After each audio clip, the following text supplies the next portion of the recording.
বিএনপির সাথে আসলে আওয়ামী লীগের তুলনা আমি করতে চাই না। আপনারা দেখবেন যে ইতিহাস ঘেটে কোনদিন ফ্যাসিস্ট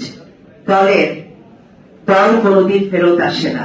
আর এই ধরনের ফ্যাসিস্ট দল যারা দেশের মানুষের ভোটের অধিকার হরণ করেছে, সকল ধরনের অধিকার এই দেশের মানুষের তারা হরণ করেছে। তারা খুন থেকে শুরু করে এমনকি গুম করার পরে লাশের যেন কোনো চিহ্ন না থাকে তার জন্য সেই লাশটাকে ট্রেনের তলায় দিয়ে দিয়েছে।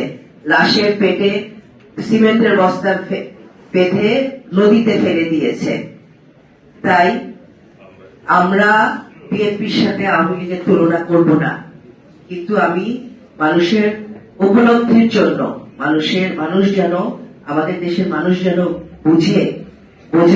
বোঝানোর জন্য যে এই ধরনের ফ্যাসিস্ট দল কোনদিন ফেরত আসে না। কিন্তু অন দ্য সেম আপনি দেখেন এই দেশে বিএনপি কে দেখেন, শহীদ প্রেসিডেন্ট জিয়া রহমানের বিদায়টা দেখেন, আপনারা বেগম খালেদা জিয়ার বিদায়টা দেখেন, যে ওনাদের জানাজায় দল ধর্ম নির্বিশেষে মানুষ ওই জানাজায় অংশগ্রহণ করেছে। এই দেশপ্রেমিক দুইজন ব্যক্তি শহীদ প্রেসিডেন্ট জিয়া রহমান এবং বেগম খালেদা জিয়া, তাদের দল করতে আমরা খুব গর্ববোধ করি।